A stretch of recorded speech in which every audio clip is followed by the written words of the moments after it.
ጤና ይስጥልን የከበረ ሰላምታችን በመላው ዓለም ሆናችሁ ቃል ስፖርት ዩቲዩብ ቻናላችንን ለምትከታተሉ ውድ አድማጮቻችን ይድረስ ብለናል። ከእናንተ ከሆነው ቃል ስፖርት ዩቲዩብ ቻናል ለዚህም ሰዓት መርጠን ያሰናዳላችሁን ስፖርታዊ ጥንቅሮች በቅደም ተከተል እያጋራናችሁ ቆይታ የምናደርግ ይሆናል። እስከ ፕሮግራማችን ፍጻሜ ቆዩ። ላይክ፣ ሰብስክራይብ፣ ሼር አድርጉን። በሀሳብ መስጫ ሳጥናችን ላይ ዛሬም ሀሳብ አስተያየታችሁን በመደገፏቸው ክለቦች በፕሮግራማችን ይዘት ልታጋሩን ትችላላችሁ። እኛ በመረጃ ሰዓታችን ለእናንተ ውድ አድማጮቻችን ወቅታዊን የአፍሪካ ዋንጫ እንደ ሁልጊዜው አዳዲስ መረጃዎችን አሰናድተን ይዘንበት መተናል። በአውሮፓ የመረጃ ሰዓታችን ታላላቆቹን ክለቦች እናነሳለን። በቡድን ዜና በባርሴሎና ቤት ሰፊ መረጃ ይዘናል። ሌላኛውን ክለብ ሪያል ማድሪድ የተመለከተ ጥንቅራችን ዛሬም እንደተጠበቀ ነው። በአውሮፓ ግዙፉ ሰው ግዙፍ ኮንትራት ሊቀርብላቸው ነው ተብሏል። እኚህን ሰው እንነግራችኋለን። በዛው የመረጃ ሰዓታችን ሊጉ ላይ ቆይታ እናደርጋለን። ፈረንሳይ ላይ ሄደን በአውሮፓ ዙሪያ አብራችሁን ከቆያችሁ በርከት ያሉ መረጃዎችን አሰናድተን ይዘንላችሁ መተናል። በተወዳጁ የእንግሊዝ ፕሪሚየር ሊግ የመረጃ ሰዓታችን አዳዲስ ዝውውሮችን ወደ ፕሪሚየር ሊጉ የመጡ አዲስ አጥቂዎችስ እስከ ዓመቱ አጋማሽ አካባቢ ድረስ ምን አይነት ቆይታ ያላቸው በፕሪሚየር ሊጉ እናነሳለን። ከዛ ውጪ የወቅቱን የዝውውር መስኮት እንቅስቃሴን እየመራ ያለውን አንቶኒዮ ሴሜኔን እናነሳለን። የተጠናቀቀም ዝውውር አለው ልሞስ ከጫፍ የደረሰ በፕሪሚየር ሊጉ ተጨማሪ መረጃ ይዘንበታል። በታላላቅ ክለቦች ሲቲዎች በማህበራዊ ትስስር ገጻቸው መልእክት አስተላልፈዋል። ለማን ነው የሚለው እንነግራችኋለን። ቼልሲ ወደ አንድ ዝውውር በቅርቡ ይገባል ተብሏል። መረጃዎች ወጥተዋል። ከዛ ውጪ ገዝተው በውሰት የሰጧቸውን ተጫዋቾች ከጉዳት አገገሙ በቡድኑ በወጥነት የሚጫወተውን አንበሉን ግብ ጠባቂውን ጨምሮ በርካታ መረጃዎችን እናነሳለን። በሊቨርፑል የመረጃ ሰዓታችን የቡድኑን ቁልፍ ተጫዋች የተመለከተ መረጃ ይዘን መተናል። በተለይም አዲስ ፈራሚውን ግብ ጠባቂው አሊሰን ቤከር የሚለን ነገር አለ። ከሊቨርፑል ጋር በተያያዘ የምንጠብቃቸው ትልልቅ የዝውውር እንቅስቃሴዎችና የቡድን ዜና አለ። የሊቨርፑልም ደጋፊዎች አብራችሁን ቆዩ። በአርሰናል የመረጃ ሰዓታችን ሰፊ ጥንቅሮችን ይዘንላችሁ መተናል። በተለይም ከጉዳት ተጫዋቾች እያገገሙ ነው። የትኞቹ ተጫዋቾች ለመች ይደርሳሉ የሚለውን ተጨማሪ መረጃ ይዘናል። ከዛ ውጪ በሳምንቱ አጋማሽ በሚያደርጉት የፓላስ ጨዋታ ዙሪያ ማይክል አርቴታ ስለ ጨዋታው ምልከታቸውን ያጋርተዋል። አርሰናልና የገና ሰሞን፣ አርሰናልና ግብ ጠባቂ፣ አርሰናልና አዲስ ፈራሚያቸውን ጨምሮ በርካታ መረጃዎችን ይዘናል። አርሰናልንም እስከ ፕሮግራማችን ፍጻሜ ቆዩ። በማንቸስተር ዩናይትድ የመረጃ ሰዓታችን ሌጀንዱ ሀሳብ አለኝ እያለ ነው። የሌጀንዱን ሀሳብ እናነሳለን። ዩናይትድ እና ዝውውር የወቅቱ አበይት ጉዳዮች ናቸው። ተጨማሪ መረጃዎችን በእነኚህ ዝውውሮች ዙሪያ ይዘን መተናል። ከዛ ውጭ ማንቸስተር ዩናይትድ አንድን ተጫዋች ለማስፈረም ጥር ላይ ካሻው ጠቀም ያለ ገንዘብ ያስፈልገዋል እየተባለ ይገኛል። የትኛውን ተጫዋች የሚለው እናደርሳለን። እንዳጠቃላይ እስከ ፕሮግራማችን ፍጻሜ ቆዩ። ላይክ፣ ሰብስክራይብ፣ ሼር አድርጉን። ሀሳብ አስተያየታችሁን እያጋራችሁን ከቃል ስፖርት ዩቲዩብ ቻናላችን ጋር በድጋሜ መልካም ቆይታ ተመኘን። በሞሮኮ አስተናጋጅነት የሚካሄደው የ2025 የአፍሪካ ዋንጫ መርሃ ግብሮች ቀጥለው እየተካሄዱ ይገኛሉ። ጨዋታ ተጠናቆ ውጤት እጃችን ላይ ከደረሱት ውስጥ ማሊ ከዛምቢያ ያደረጉት ጨዋታ 1-1 በሆናቸው ውጤት ተጠናቋል። ወደ ቤተሰቦቻችን የማሊን ግብ ላሲን ሲን ኢያኮ ሲያስቆጥር ፓሶን ዳካ የዛምቢያን ያቻነት ግብ አስቆጥሯል። በዚህ ምድብ ቀጣይ ዛምቢያ ከኮሞሮስ አርብ ምሽት 2:30 እንዲሁም በተመሳይ አርብ ሞሮኮ ከማሊ ምሽት 5 ሰዓት በዚሁ ምድብ ላይ የሚደረገ ጨዋታ ነው። እንደሚታወቀው ከዚህ ምድብ ላይ አዘጋጁ ሀገር ሞሮኮ የመክፈቻዋን ጨዋታን 2-0 ድል አድርጋለች እና ምድቡን በ3 ነጥብ ትመራለች። ዛምቢያን ዛሬ ያቸው የተለያዩት የአፍሪካ ዋንጫም ዛምቢያና እንደዚሁም ደግሞ ማሊ ተከታዩን ደረጃ ይዟል። ተሸናፊያ ኮሞሮስ ግርጌው ላይ ከዚህ ምድብ እንደምትገኝ ይታወቃል። አፍሪካዊ ጉዳይ እናንሳ። የአፍሪካ ዋንጫ ከትልቅ ውድድሮች አንዱ ነው ሲል ተደብጧል። ካሊዱ ኩሊባሊ እኛ አፍሪካውያን ውድድሩን መጠበቅም አለብን ብሏል። ሴኔጋላዊው የኋላ መስመር ተሰላፊ ካሊዱ ኩሊባሊ ሁሉም አፍሪካውያን የአፍሪካ ዋንጫን እንዲጠብቅ ጠይቋል። የአፍሪካ ዋንጫ በዓለም ካሉ ምርጥ ውድድሮች አንዱ ነው ሲል የገለጸው ኩሊባሊ አንዳንዶች አያከብሩትም፣ እኛ ግን ትልቅ አክብሮት አለን ብሏል። መገናኛ ብዙሃን ውድድሩ በዓለም እንዲታወቅ ጥረት እንዲያደርጉ የጠየቀው ተጫዋቹ እኛ አፍሪካውያን ለዚህ ውድድር እንግዲህ መከላከል መጀመር አለብን ሲል ተደምጧል። አክሎም የአፍሪካ ዋንጫ አሸናፊነት በዓለም ዋንጫ ተሳትፎ በፍጹም አልቀይርም ሲል ተደምጧል። የአፍሪካ ዋንጫን እንጠብቀዋለን። የአፍሪካ ዋንጫም የሀገሪቱ መገለጫ ነው። እንደሚባለውም ሳይሆን ትልቅ ውድድር ነው ብሏል። በቅርብ ጊዜ ጄሚ ካራገር ሳላህ ባሎን ዶርን ያጣው የአፍሪካ ዋንጫ ትልቅ መድረክ ስላልሆነው ማለቱ ይታወቃል። የ35 ዓመቱ ሞሮካዊ የካታሩ ክለብ አል እሳድ የመሃል ተከላካዩ ሮማን ሳይ በመክፈቻው ጨዋታ ላይ ሀገሩ ሞሮኮም በአፍሪካ ዋንጫ የመክፈቻ ጨዋታ ኮሞሮስን 2-0 በሆነ ውጤት ስታሸንፍ ጉዳት አስተናግዶ ተቀይሮ እንደወጣ ይታወቃል። ሞሮካዊ ተከላካይ ሮማን ሳይስ ባስተናገደው ጉዳት ምክንያት በውድድሩ እንደሚሳተፈው ሞሮኮ ብሔራዊ ቡድን ስብስብ ውጭ ተደርጓል። የ27 ዓመቱ ሞሮካዊ የሞሮኮ ክለብ ራጃ ካዛብላንካ የመሃል ተከላካይ ዩሱፍ ቤል ራሚ ሮማን ሳይታ ተክቶት በውድድሩ እንዲካፈል ጥሪ ቀርቦለታል። ሮማን ሳይስ ከብሔራዊ ቡድን ግዳጅ ውጪ ሆኗል ማለት ነው። ለተጫዋቹ አሳዛኝ አጋጣሚ ነው። በእርግጥ ለሞሮኮ ብሔራዊ ቡድንም በጣም ወሳኛን ተጫዋች ነው በመጀመሪያ ቀን ገና ያጣቸው። አፍሪካ ዋንጫን ካነሳን በአፍሪካ ዋንጫ ታሪክ ግብፅ 7 ጊዜ አሸንፋ ዘንድሮም ትፋለማለች ለ8ኛዋ። ካሜሮን 5 አላት። ጋና ትልቁ ሀገር የለችም 4 አላት። አይቮሪ ኮስት በመድረኩ 3 ዋንጫዎች አላት። ናይጄሪያ 3 አላት። እንግዲህ ምናልባት ግብፅ ወደ 8ኛው ዋንጫዋን ልታነሳ የምትችልበት ሌላ የውድድር ዓመት ነው። በእርግጥ ቅድመ ግምቶች ሁሉ ላዘጋጁ ሀገር ሞሮኮ እንዳደሉ ይታወቃል። አፍሪካ ዋንጫ እየተካሄደ ይገኛል። በተከታታይ የመረጃ ሰዓታችን ሽፋን እንሰጣለን ባልነው መሰረት ሽፋን እየሰጠናችሁ እንደሆነ ይታወቃል። በቀጣይ መረጃ አፍሪካ ዋንጫ እንደዚሁ መረጃዎችን አጠናቅረን ይዘንበት የምንመጣ ይሆናል። በ2025 ለባርሴሎና በርካታ ግብ በማስቆጠር ሮቤርት ሌዋንዶስኪ ያጠናቅቋለሁ። ከዚህ በኋላም ተጨማሪ ግብ ይደረስበታል ተብሎ አይታሰብም። 42 ግቦችን ራፊኒያ 35፣ ፌራን ቶሬዝ 29፣ ላሚን ያማል 25 ግቦችን ለባርሴሎና አስቆጥሯል። ባርሴሎና እንደሚታወቀው ላሊጋውን እየመራ ነው። አምናም እንደውም ከአምናው ዘንድሮ በጣም የተሻለ ነጥብ ነው የሰበሰበው። በ8 ነጥብ ከአምናው ይልቃል አሁን የሰበሰበው። በፉክክር ደረጃ ግን ከአምና ዘንድሮ ማድሪድ በደንብ እየተፎካከሩ ያለ ይመስላል። የዋንጫ ጉዞ ላይ አሁንም በባርሴሎና መሪነት እንዳለ ይታወቃል። በ4 ነጥብ ልዩነት አካባቢ ላሊጋውን እየመሩት ነው። ሌዋንዶስኪ ደግሞ በ25 ለባርሴሎና የእሱን ያክል ብዙ ገቢ ያስቆጠረ ተጫዋች የለም። በሪያል ማድሪድ በኩል ደግሞ በ25 በሪያል ማድሪድ በኩል በርካታ ገቢ ያስቆጠረው ኬሊያን እምባፔ ነው።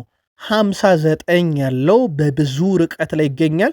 ኦልሞስት በ18 ግብ ይበልጠዋል ከባርሴሎና ከፍተኛ ግብ አስቆጣሪ ኬሊያን እምባፔ። ከዛ በኋላ እነ ቪኒሺየስ ጁኒየር ደግሞ ጭራሽ አይታሰብም 13 ግብ ነው ያለው። ተከታዩ ሰው ጁድ ቤሊንጋም 12፣ ሮድሪ 10 አለውና ምን ያህል ኬሊያን ምባፔ ሪያል ማድሪድ እሱ ላይ በግብ ደረጃ ጥገኛ እንደሆነበት ማሳያ ተደርጎ ሊወሰድ ይችላል እና በአንደኛና በሁለተኛ መካከል ያለው የግብ ልዩነት መጠን ቀላል የሚባል አይደለም። ውድ ቤተሰቦቻችን ኦልሞስት ከ46 ግብ በላይ ይልቀዋል ከላዩ ያለውና የባርሴሎና እንኳን ኦልሞስት ርቀት ቢኖረውም ግን በጣም ተቀራራቢ በሚባል ደረጃ ነው።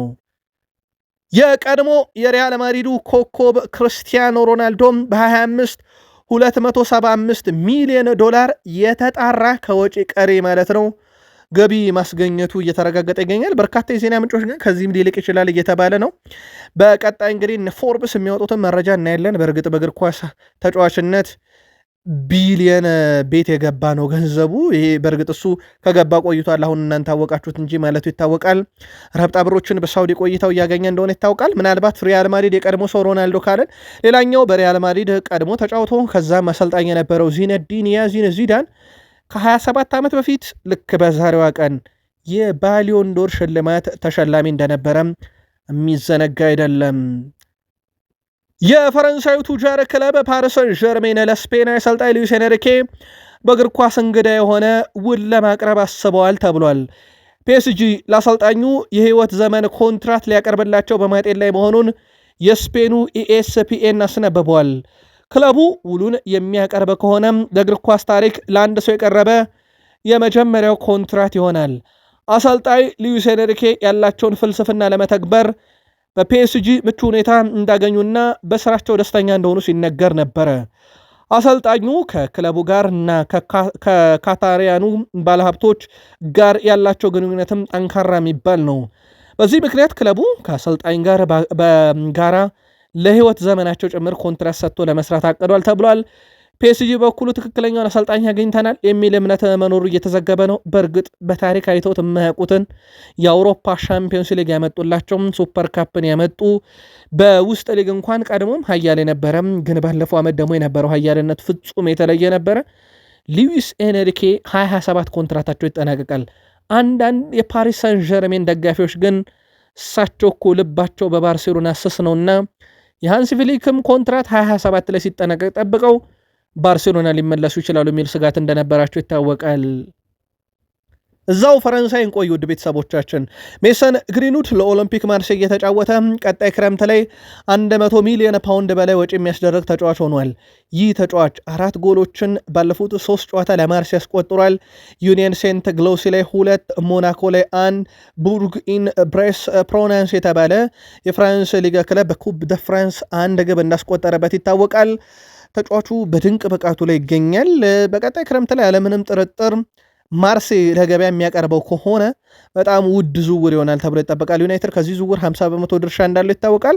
ምናልባት እዛው ፈረንሳይን ቆይና አንድ ሰው እናንሳ።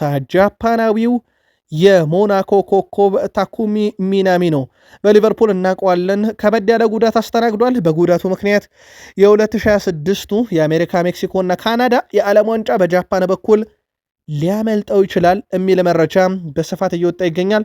ተጨማሪ መረጃዎችን ለማጣራት ሙከራ እያደረገ እንገኛለን። በጉዳዩ ላይ መረጃውን እንዳገኘን በቃል ስፖርት ዩቲዩብ ቻናላችን ላይ ለእናንተ ውድ አድማጮቻችን የምናደርሳችሁ ይሆናል። ዳኒ አልቬዝ በፖርቱጋል 3ኛ ዲቪዚዮን ውስጥ የሚገኘውን የጆ ዴቪር የተባለ ክለብ በመግዛት በባለቤትነትና በተጫዋችነት ለመቀላቀል እቅድ መያዙን ኢኤስፒኤን ብራዚል አስነብቧል። እንግዲህ ይህንን ቡድን በቀጣይነት በባለቤትነትም በተጫዋች የሚቀላቀል ከሆነ ያው ጥረት ላይ ነው። አሁን መረጃውን ተከታትለን በቃል ስፖርት ዩቲዩብ ቻናል እናጋራችኋለን።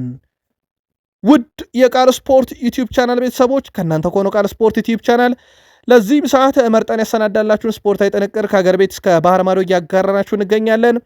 ከተወዳጁ የእንግሊዝ ፕሪሚየር ሊግ ብቻ ወዳገኘናቸው የዕለቱ ጥንቅሮቻችን እንሻገር። ከፕሪሚየር ሊግ የመረጃ ሰዓታችን ጋር ላይክ፣ ሰብስክራይብ፣ ሼር እያረጋችሁን መልካም ቆይታ ተመኘን። ኒክ ቮልተሜድ አዲሱ የኒካስል ዩናይትድ የፕሪሚየር ሊግ አጥቂ ነው። በነገራችን ላይ በዚህ ሳምንት ከቼልሲ ጋር 2-2 በተጠናቀቀ ጨዋታ በ20 ደቂቃ ውስጥ ኒካስል ቼልሲ 2-0 ሲመራ ኒክ ቮልተሜድ 2ቱንም ግብ እንዳስቆጠረ ይታወቃል።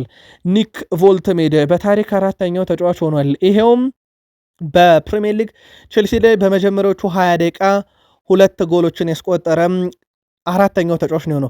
ከዚህ በፊት ላብነት ያክል ኩን አጌሮ ፌብራሪ 2019 እንደዚሁም ፖል ስኮልስ ኦክቶበር 1995 በዩናይትድ ሳለ እንደዚሁም ኖቬምበር 1994 ሮቢ ፎለር በሊቨርፑል ሳለ ይህንን አድርገው ነበረ። ግብ አስቆጥሮበት ነበረ ቼልሲ ላይ በመጀመሪያዎቹ 20 ደቂቃ። ከነኚህ በኋላ ግብ ያስቆጠረ ሌላኛው ተጫዋች አሁን ኒክ ቮልተሜድ ሆኗል። የኒካስሉ አጥቂ ከአንቶኒዮ ሲሜኔ ጋር በተያያዘ አንቶኒዮ ሲሜኔ በ2025 እንግዲህ 2ኛው ጋናዊ ተጫዋች ሆኗል። በርካታ የግብ አስተዋጽኦን ያበረከተ በፕሪሚየር ሊግ በአንድ ካላንደር ስር 20 ሲደመር የግብ አስተዋጽኦ ያለው ዘንድሮ 14 ግብ ሲደመር 6 አሲስት 20 ነው። ከዙ በፊት እንግዲህ በ1995 ቶኒ የቦሃ የተባለ ተጫዋች ይህንን ሪካርድ ለሊድስ ዩናይትድ እየተጫወተ በ22 ግብና በ3 አሲስት 25 የግብ አስተዋጽኦ ነበረው። ከዛ በኋላ 2ኛው ጋናዊ ተጫዋች ሆኗል በአንድ ካላንደር 20 ሲደመር የግብ አስተዋጽኦ ያለው። በነገራችን ላይ ከአንቶኒዮ ሲሜኔ ዝውውር ጋር በተያያዘ አሁን ፋብሪዚዮ ሮማኖ ይህን መረጃ ለእናንተ ስናደርስ ከ40 ደቂቃ አካባቢ በፊት ይዞት በወጣው መረጃ አንቶኒዮ ሲሜኔ በቅርቡ ውሳኔውን ይወስናል። ከዩናይትድ እና ከሲቲ አንጻር ጫናው ከበድ ያለ ነው። በቶትናም ሆትስፐርስ በኩል ፍላጎት ቢኖርም ተጫዋቹ ግን በዚህ ሰዓት ላይ ቶትናምን የመቀላቀል ምንም አይነት ፍላጎት እንደሌለው ፋብሪዚዮ ሮማኖ አረጋግጦ በፍላጎት ደረጃ እየተንቀሳቀሱ የሚገኙት ዩናይትድ እና ሲቲ ምናልባትም በቅርቡ ምላሽ ይደርሳቸዋል የሚል መረጃን ይዞ ወጥቷል። የሊቨርፑልን ጉዳይ በሊቨርፑል የመረጃ ሰዓት እንመለስበታለን። የ32 ዓመቱ ጀርመናዊው የዌስትሃም ዩናይትድ አጥቂ ኒኮላስ ፍሉኩርግ በውሰት ውል ከዌስትሃም ዩናይትድ ወደ ጣሊያኑ ክለብ ኤስ ሚላን የሚያመራ መሆኑ ተረጋግጧል። ተጫዋቹም ዌስትሃም ዩናይትድም ከስምነት ደርሷል። በዚህ መሰረት ተጫዋቹም በጥር የዝውውር መስኮት ክለቡን በመልቀቅ ወደ ኤስ ሚላን ያቀናል። በቃል ስፖርት ዩቲዩብ ቻናል በማለዳው መረጃችን ለእናንተ ውድ አድማጮቻችን በዌስትሃም ዩናይትድ በኩል እሱን ለመተካት የወልቭሱን ጄምስ ስትራንድ ላርሰንን ለማስፈረም ፍላጎት አላቸው የሚል መረጃ አድርሰንላችሁ እንደነበረ ይታወቃል። በእግር ኳስ ብዙ መጥፎ ሪከርዶች አሉ። ዘንድሮ ወልቭስ ለዛ በጣም የቀረበው ክለብ ነው። በነገራችን ላይ እስከ ገና ሼፊልድ ከዚህ በፊት 2 ነጥቦችን ይዞ ነበረ። በአመቱ መጨረሻም ተሰናብቷል፣ አልተረፈም። በፕሪሚየር ሊግ ታሪክ በጣም ዝቅተኛውን ነጥብ ይዞ ያጠናቀቀው ደርቢ ካውንቲን እስካሁን 11 ነጥቦችን 278 ላይ ይዞ አጠናቆ በፕሪሚየር ሊግ ታሪክ በጣም ዝቅተኛው ነው። ሼፊልድ ዌድነስዴይ ቢያንስ ነጥቡን ከዚህ ያሻሽሏል ከ11 ግን አልተረፈም። አሁን ትልቁ ጥያቄ የወልቭስ ይተርፋል አይተርፍም ጉዳይ ሳይሆን ይህንን 2 ነጥብ ከ11 በላይ በአመቱ መጨረሻ አድርጎትስ ይወርዳለው የሚል ይጠበቃል። የሮብ ኤድዋርድስ ቡድን መጥፎን ሪካርድ ሊዝ በጣም የቀረበው የፕሪሚየር ሊግም ክለብ እንደሆነ ይታወቃል። የፔፕ ጋርዲዮላው ቡድን ማንቸስተር ሲቲ በማህበራዊ ትስስር ገጻቸው ላይ ለተጫዋቻቸው መልእክት አስተላልፈዋል። ይህም ለግብፃዊ ኮከብ ኦመር መርሙሽ ነው መልእክታቸውን ያጋሩት። በአፍሪካ ዋንጫ መልካሙን ሁሉ እንዲገጥም እንመኛለን።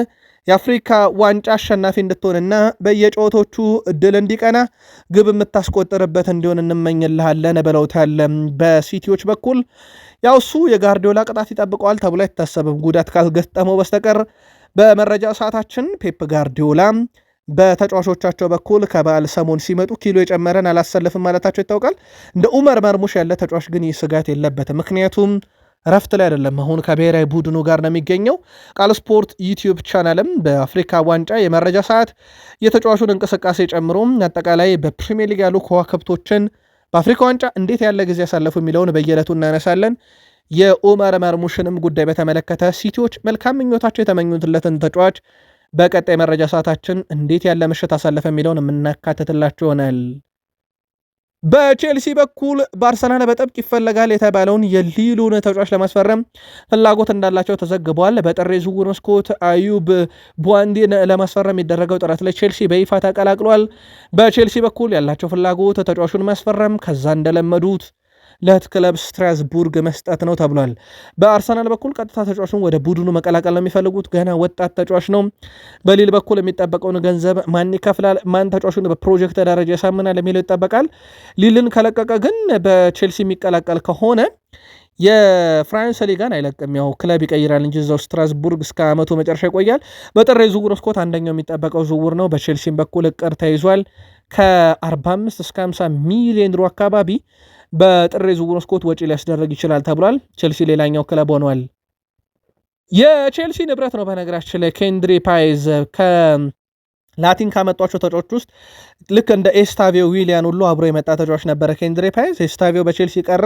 ኬንድሪ ፓይዝ ለመጫወቻ ደቂቃ ሲል ወደ ስትራስቡርግ እንዲያመራ ተደረገ። በእርግጥ ኤስታቪዮም ከቅርብ ጊዜ ወዲህ ከዛ ብቃቱ ከዛ ግብ አስቆጣሪነቱ ጋር ተጠባባቂ ሆኖ በርካታ ቼልሲያንን እንዳበሳጨ ይታወቃል። የማሬስካ ውሳኔ ተጫዋቹ ሆኖ ወደ 719 ደቂቃን ኬንድሪ ፓይዝ በስትራስቡርግ አግኝቷል። በ24 ጨዋታ ተጫዋቹ 1 ጎል አለው በውሰት ባሳለፈበት ቡድን ውስጥ። ግን በጥር የዝውውር መስኮት ወደ ቼልሲ አይመጣም ተብሏል። ቼልሲ በተጫዋቹ ጉዳይ ዙሪያ በቀጣይ ክረምት ውሳኔ ይወስናል ተብሏል። ሪስ ጄምስ 1 ዓመት ከ2 ወር አካባቢ ሆነው ጉዳት ካስተናገደ ይሄ ትልቅ የሚባል ዜና ነው። በየዓመቱ ጉዳት ለሚያስተናግድ ተጫዋች ሪስ ጄምስ አሁን ላይ ታዲያም በውድድር ዓመቱም 16 ጨዋታን አድርጎ 2 ጎል 3 አሲስት አለው።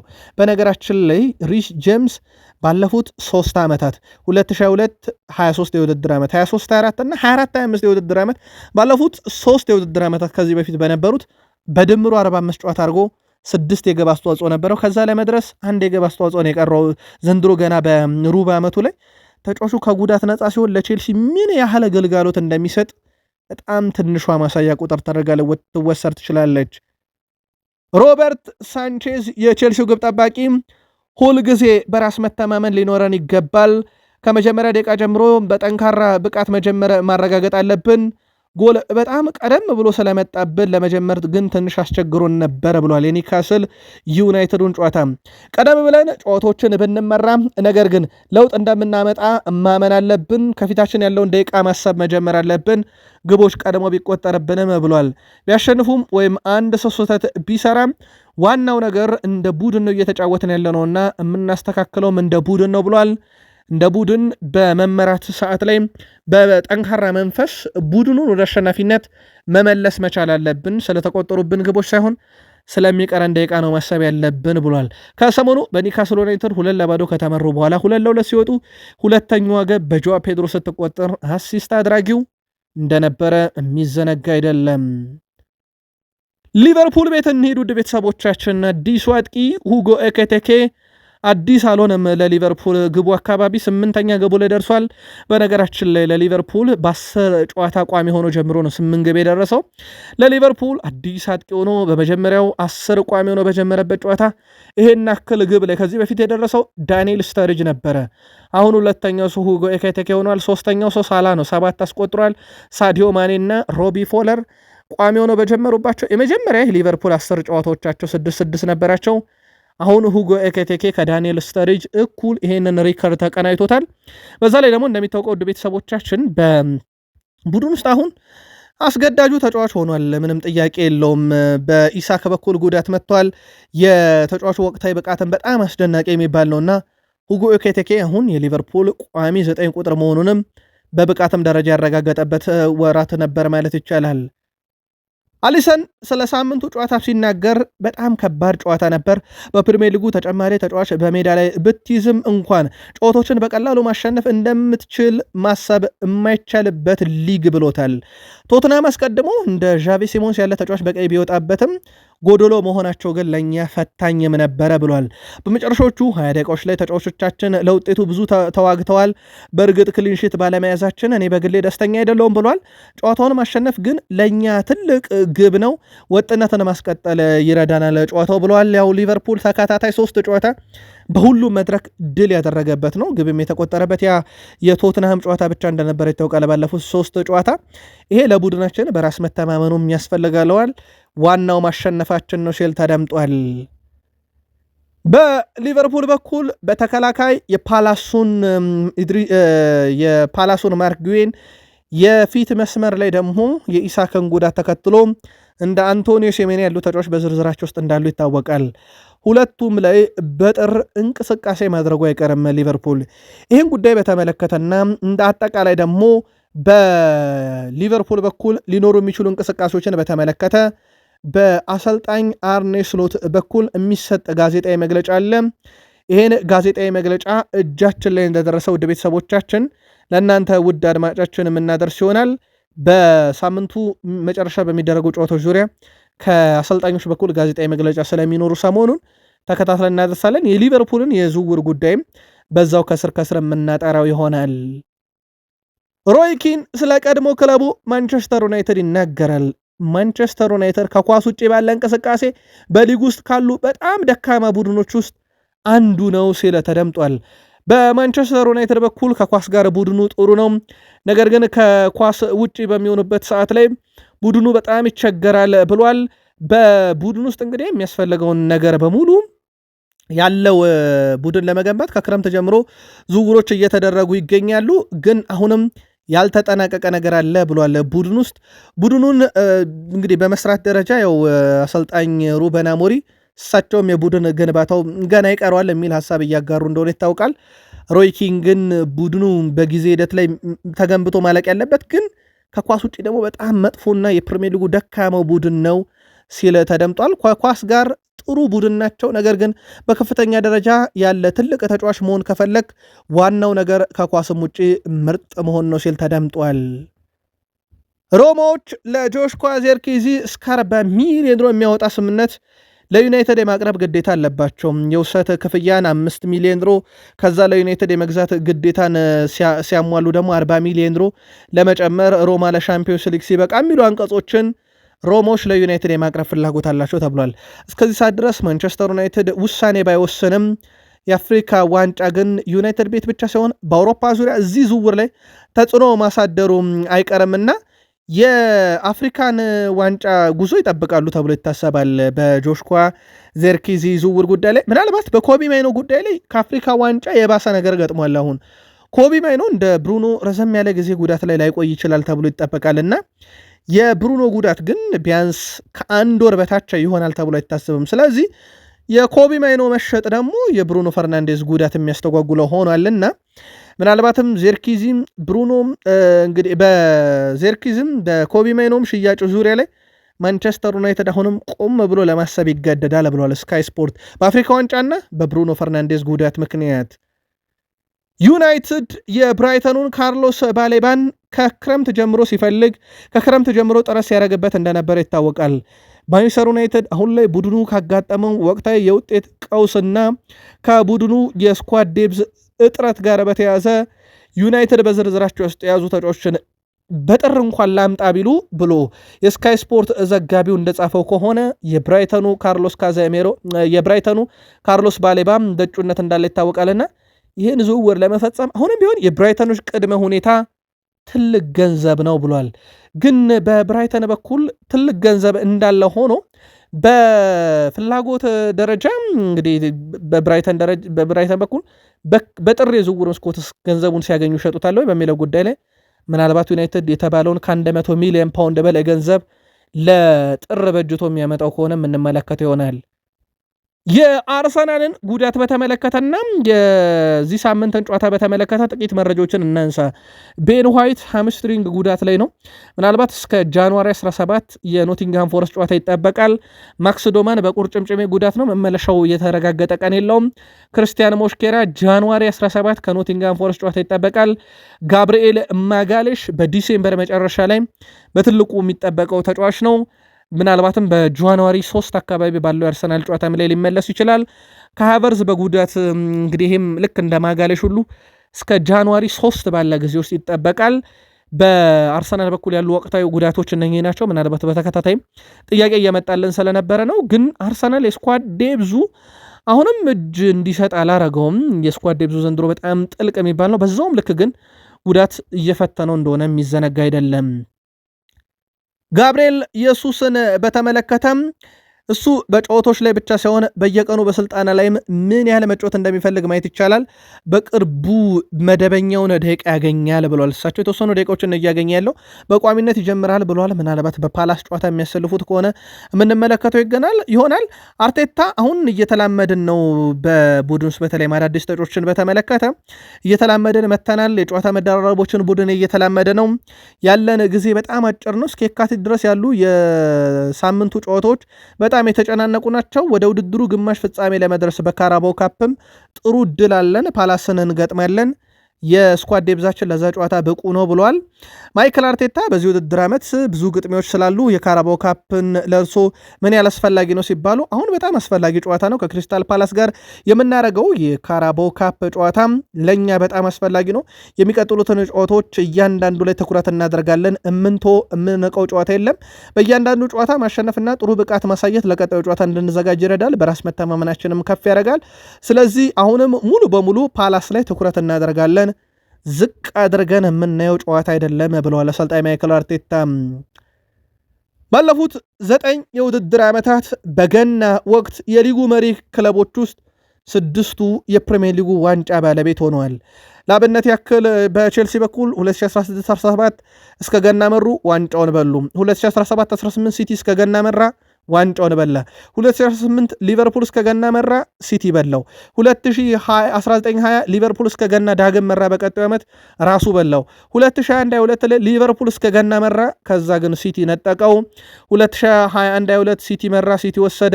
2022-23 አርሰናል መራ፣ ሲቲ ወሰደ። 2023-24 አርሰናል መራ፣ ሲቲ ወሰደ። አምና ሊቨርፑል መራ፣ ሊቨርፑል ወሰደ። በዚህ አንጻር ካየነው ሲቲ ነው እየነጠቃቸው ያለው። ውድ ቤተሰቦቻችን እየመሩ ያሉ ክለቦች ዋንጫውን ያጡት በሲቲ ነው። 2018-19 2021 ላይ እንደዚሁም 2022-23 23-24 4 ዓመታት ሙሉ ዋንጫ የነጠቃቸው እስከ ገና የመሩ ክለቦችን ሲቲ ነው። ዘንድሮም አርሰናል እግር በእግር እየተከተለው ነው። ምናልባት አርሰናል እንደ 4 አጋጣሚ ይህንን ዋንጫ ያሳካ ይሆን? እንደ 4ቱ አጋጣሚዎች ዋንጫ በማንሳት ደረጃ ወይንስ ሲቲ እንደለመደው ይነጥቀው ይሆን? በአመቱ መጨረሻ የምናየው ይሆናል። ዴቪድ ራ በዚህ የውድድር ዘመን በፕሪሚየር ሊጉ 17 ጨዋታን የተጫወተ ሲሆን ወደ 1539 ደቂቃ ነው። 9ኙ መረቡ አልተደፈረም። በጣም ትልቅ የሚባል ቁጥር ነው። 10 ጎል አስተናግዷል። 76 በመቶ ኳስ የማዳን ንጻሪ ያለው 27 ኳሶችን እንዳጠቃላይ ማዳን የቻለበትም አጋጣሚ ነበረ። በጣም አስደናቂ የሚባል የአርሰናል ቆይታ እያየንበት ነው። በተለይም አሮን ራምስዴል የወጣው በሱ መምጣት ምክንያት እንደነበረ ይታወቃልና ምናልባት በወቅቱ ሲመጣ ተቀባይነት አላገኘም ነበረ። አሁን ግን በቡድን ውስጥ ተቀባይነት አግኝቷል። የሱ መምጣት ትክክል እንደነበረም የቀድሞ የአርሰናል ታሪካዊ ተጫዋች የአሁኑ የስፖርት ተንታኝ ፖል ሜርሰን ለማዱኬ የነበረኝ አመለካከት ፍጹም የተሳሳተ ነበር፣ ልክ እንደ አብዛኛው ሰው ብሏል። በቼልሲ ቤት ያሳዩ የነበረው አቋም ለዚህ ምክንያት እንደነበር ያነሳው የቀድሞ ሰው ወደ አርሰናል ቤት ከመጣ ጊዜ ጀምሮ ግን ትልቅ ለውጥ አይቼበታለሁ ብሏል። የውድድር ዓመቱ ከመጀመሩ በፊት ከቼልሲ ቤት ተጫዋቾች ሽጥ ብባል ሊሆን እንደሚችል ማዱኬን እጠቁም ነበረ ያለው የቀድሞ የአርሰናል ሰው ፖል ሜርሰን አሁን ግን በአርሰናል ውስጥ አይነኬ ነው ብሏል። ወደ አርሰናል ቤት ከመጣ ጀምሮ ግን ብዙ ብቃቶቹ አስደንቀውኛል። በጣም አስደናቂ ተጫዋች መሆኑን አሳይቷል። አርሰናሎች አጨዋወታቸው በፍጥነት የተሞላና በመስመር አጥቂዎች ላይ የሚነሳ ኳስን ወደ ግብነት የሚቀይር መሆኑ ይታወቃል ብሏል። 1-1 ግንኙነቶች ላይ ማዱኬ በጣም ጎበዝ ነው። ምርጥ ከሚባሉ የመስመር አጥቂዎች ውስጥም አንዱ ነው። በ1-1 ግንኙነትም ወቅት ኳሱን ለሱ ካቀበልከው እሱ ያበላሸዋል የሚል ስጋት የለም። ያኔ እኔም እንደ ደጋፊው ተሸውጄ ነበር፣ ግን ምርጡ ተጫዋች ነው ሲል አወድሶታል። አርሰናል ከሁለት ቀናት በፊት ከማህበራዊ ትስስር ገጽ በተለይም እንደ ፌስቡክ እንደ ዋትሳፕ ካሉ ተቋማት ጋር አብሮ ለመስራት የአጋርነት ስምምነት እንደፈጸመ ይታወቃል። ይህም በሁለቱና በአርሰናል መካከል በእርግጥ ሁለቱም በሜታ ኩባንያ ስር የሚመሩ ናቸው። ከሁለቱ ጋር ለመስራት እንግዲህ እና በማህበራዊ ትስስር ገጽ ላይ በመጠቀም የደጋፊውን ተሳትፎ ለማሳደግና በክለቡና በዓለም አቀፍ ደረጃ ካሉ ደጋፊዎች ጋር ያለውን ትስስርም ለማጠናከር ከዛም በተጨማሪ በገንዘብ ደረጃ ያግዛል ተብሏል። ይህም አርሰናል የሚያገኘውን ገቢ እንዲያሻሽልና እንዲጨምር እንደዚሁ ያደርገዋል ተብሏል። ይህ ደግሞ የአንድን ክለብ የፋይናንስ ጤናማነት ያግዛል። ምክንያቱም ገቢና ወጪያቸው ስለሚቆጣጠሩት በፕሪሚየር ሊግ። ቃል ስፖርት ዩቲዩብ ቻናል ለእናንተ ውድ አድማጮቻችን የምሽቱ መረጃችን ይህን ነው። በማለዳው መረጃችን እንገናኝ። ሰናይ ጊዜ